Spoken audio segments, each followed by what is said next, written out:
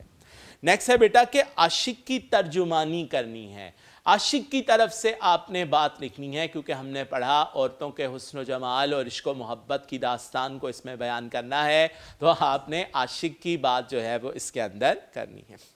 ٹھیک ہے۔ Next one ہے بیٹا کہ حصہ غزل ہمارے پیپر میں جو ہے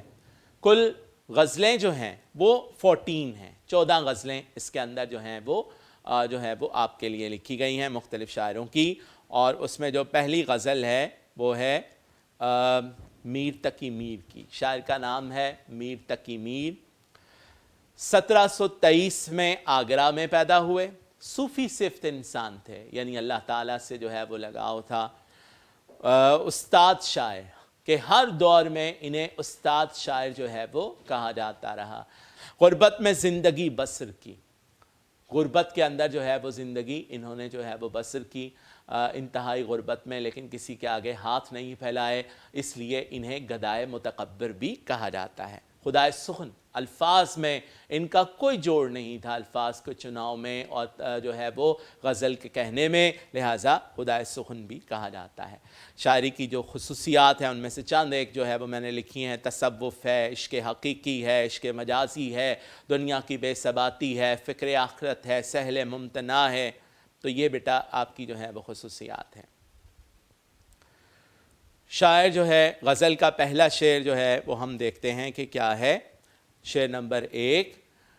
جس سر کو غرور آج ہے یا تاجوری کا، کل اس پہ یہی شور ہے پھر نوحہ گری کا۔ مفہوم، سب سے پہلے مفہوم بیان کر دیں تاکہ شاید تشریح چیک کرنے والے کو معلوم پڑ جائے کہ آپ اس کی تشریح کس انداز سے کرنے والے ہیں۔ دنیا میں آج تک جس انسان کو بادشاہت کا غرور ہے، کل اس کی میت پر نوحے کی آوازیں گونج رہی ہوں گی،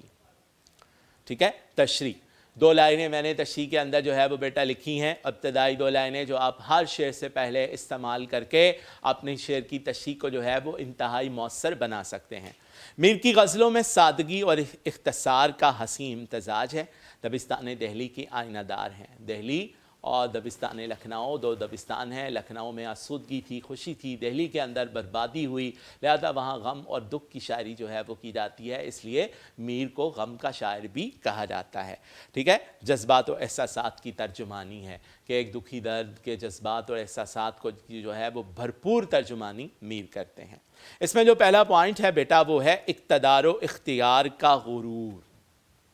اقتدار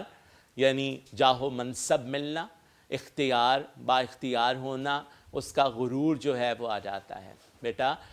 یہ ایک عام بات ہے، کسی کے اندر اگر کسی سے بڑھ کر خصوصیت ہو، کسی کو طاقت مل جائے، کسی کو حسن جوانی مل جائے، کسی کو جاہ و منصب مل جائے، تو بیٹا کیا ہوتا ہے کہ اس کے اندر غرور کا آ جانا جو ہے وہ ایک عام بات ہے، اس کے اندر تکبر بھر جانا وہ ایک جو ہے وہ فطری امر ہے۔ خدا جب حسن دیتا ہے نزاکت آ ہی جاتی ہے کہ جب اللہ تعالیٰ کی طرف سے کوئی خصوصیت ملتی ہے تو پھر اس کے اوپر غرور و تکبر کا آ جانا جو ہے وہ لازمی امر ہے، ٹھیک ہے۔ بادشاہت جسے بھی ملی ہے آج تک وہ اپنے آپ کو مطلق العنان سمجھنے لگا ہے، اور اسی طرح ہم نے دیکھا ہندوستان میں مغل بادشاہ جو ہے وہ اکبر یہ کہا کرتا تھا کہ ہندوستان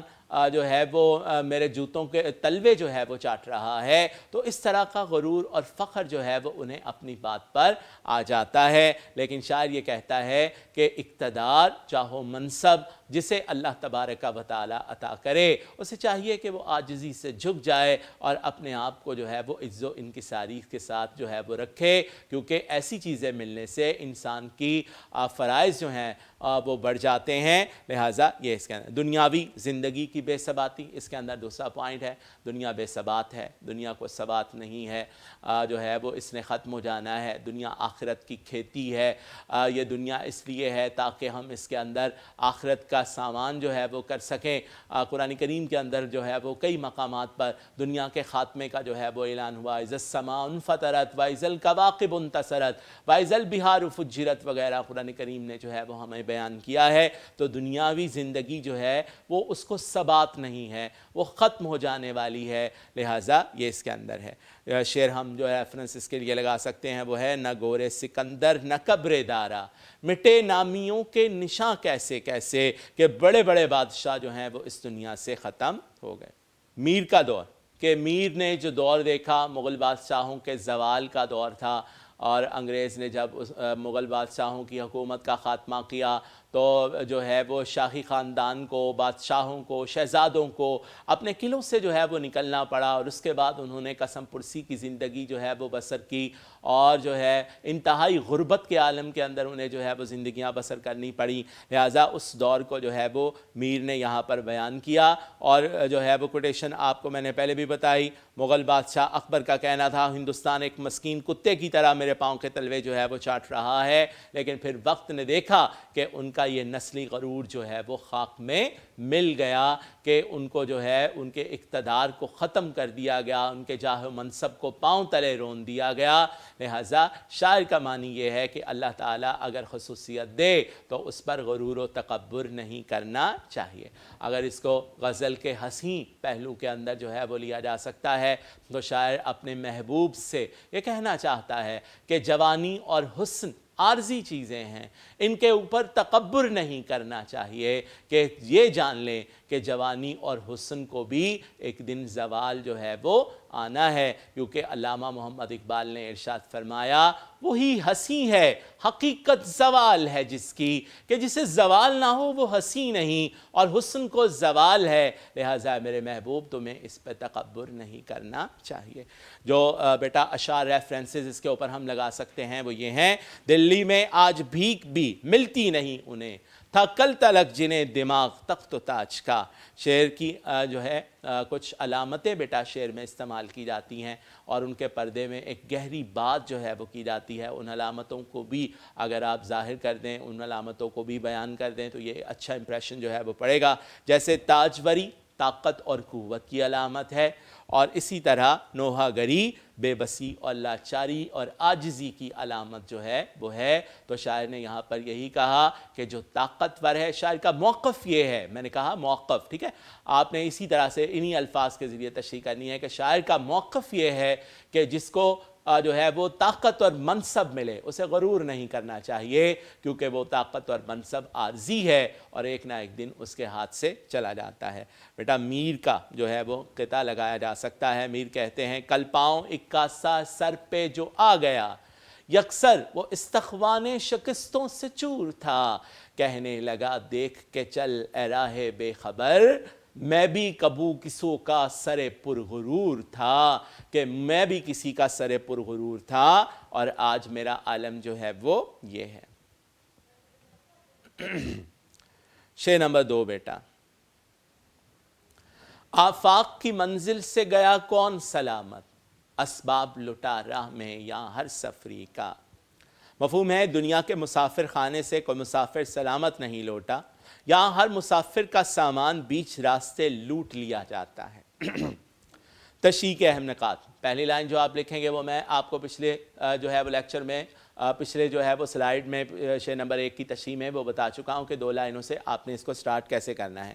پہلا پوائنٹ جو اس کا تشریح ہوگا وہ ہے دنیا ایک مسافر خانہ، لاسٹ میں بھی ہم نے کیا، دنیا ایک مسافر خانہ ہے، کل نفس ذائقۃ الموت ہے، ہر ذی روح کو موت کا ذائقہ چکھنا ہے، دنیا آخرت کی کھیتی ہے، انسان جو کچھ یہاں پر بوتا ہے آخرت کے اندر جو ہے وہ کاٹ لیتا ہے، دنیا ایک امتحان گاہ ہے، دنیا ایک سفر کی جگہ ہے جہاں پر انسان جو ہے وہ کچھ دیر کے لیے ٹھہر گیا ہے اور پھر اسے اپنے اگلے سفر پر جو ہے وہ روانہ ہونا ہے، ٹھیک ہے۔ زندگی موت کا ایک پہر ہے، آگے جائیں گے ذرا دم لے کر، کہ کچھ دم کے لیے انسان جو ہے وہ یہاں پر ٹھہر گیا ہے اور آگے جو ہے وہ اس نے جانا ہے۔ دوسرا اس کا پوائنٹ دنیا آخرت کی کھیتی ہے، کہ آخرت کے لیے انسان جو ہے وہ سامان کر رہا ہے۔ کہتا ہے شعر جو آپ یہاں پر جو ہے وہ ریفرنس کے لیے لگا سکتے ہیں وہ ہے، گر لاکھ برس جیے تو پھر مرنا ہے، پیمانہ عمر ایک دن بھرنا ہے، کہ عمر کا پیمانہ چاہے لاکھ برس کا کیوں نہ ہو وہ ایک دن جو ہے وہ ختم ہو جانا ہے۔ دوسرا اس کا پوائنٹ جو ہے وہ بیٹا اسباب ہیں،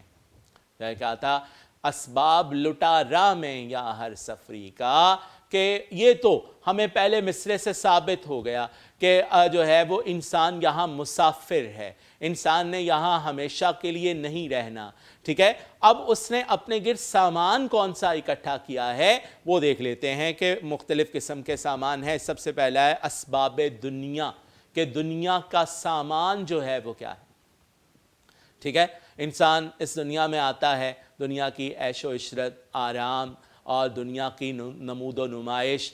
جس کو امیر نے کہا کہ یہاں کی نمائش سراب کی سی ہے، تو جو ہے وہ اس کی طرف اس کا دل جو ہے، اس کا رجحان جو ہے وہ ہو جاتا ہے، دنیا کی کشش اسے اپنی طرف جو ہے وہ کھینچ لیتی ہے، اور وہ یہاں کی آسائشیں حاصل کرنے میں اس قدر مگن ہو جاتا ہے کہ وہ اپنے رب کو بھی پس پشت جو ہے وہ ڈال دیتا ہے۔ شاعر کا کہنا یہی ہے کہ بینک بیلنس، کوٹھی، بنگلہ، مکان، یہ سب چیزیں اپنے گرد آسائشیں اکٹھی کرنے میں وہ سارا عرصہ جو ہے وہ بتا دیتا ہے، جبکہ میر کہتے ہیں خواب تھا جو کچھ کے دیکھا، جو سنا افسانہ تھا، کہ پھر جب وقت مرگ ہوتا ہے تو اسے پتہ چلتا ہے کہ یہ تو صرف ایک سہانے خواب کی طرح سے تھا کہ جو خواب آج ٹوٹ رہا ہے، لیکن اس وقت جو ہے وہ انسان کے پاس پچھتاوے کے سوا اور کوئی چیز نہیں ہوتی۔ تو شاعر یہ کہنا چاہتا ہے کہ وہ اس دنیا سے خالی ہاتھ چلا جاتا ہے۔ سکندر بھی جب گیا تھا تو اسے کہا کفن سے میرے ہاتھ باہر رکھنا تاکہ پتہ چلے کہ میں اس دنیا سے کوئی چیز لے کر نہیں جا رہا، کفن کو جیب نہیں ہوتی۔ یہ بھی اس بات کی دلیل ہے کہ دنیا سے انسان کچھ بھی اپنے ساتھ جو ہے وہ نہیں لے جاتا، یہاں پر اس کا سامان جو ہے وہ یہیں رہ جاتا ہے، اور اس کے ورثہ اس سامان کو لوٹ لیتے ہیں، بانٹ لیتے ہیں، تو دنیاوی اسباب جو ہے وہ یہیں رہ جاتا ہے۔ میر نے کہا تھا چشم دل کھول اس بھی عالم پر، کہ اگلے عالم پر اپنی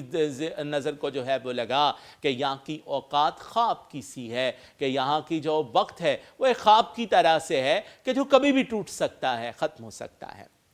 دوسرا بیٹا اس کا جو پوائنٹ ہے وہ ہے چین و قرار، چین و قرار جو ہے وہ لٹ جانا،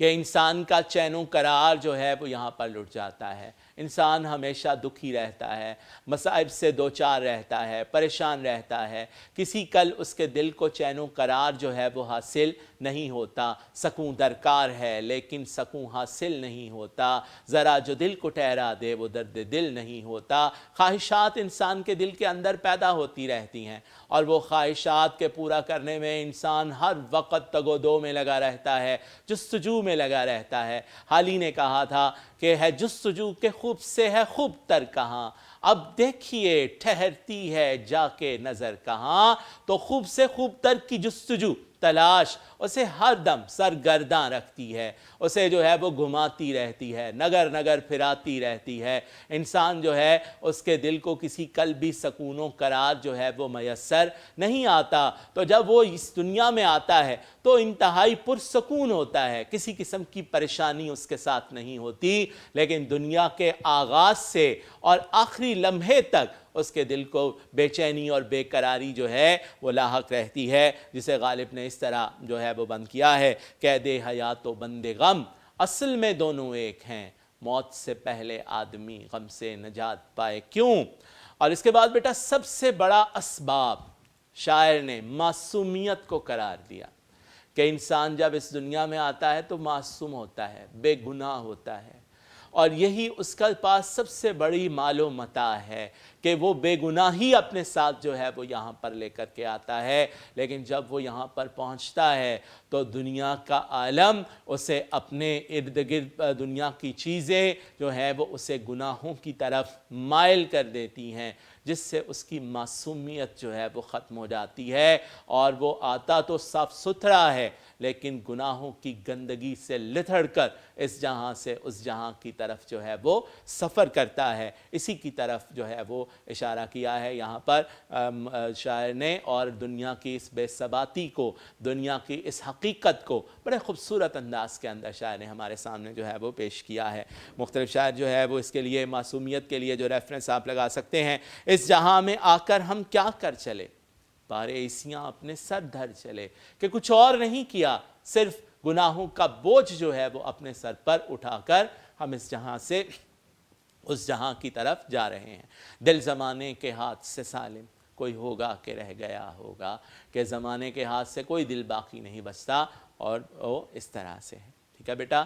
تو یہ ہے ہمارا جو ہے وہ بیٹا اپنا یہ لیکچر. امید ہے آپ کو یہ لیکچر جو ہے وہ بھی آپ کے لیے مفید ہوگا. اگلے لیکچر تک کے لیے اجازت دیجیے. السلام علیکم ورحمۃ اللہ وبرکاتہ.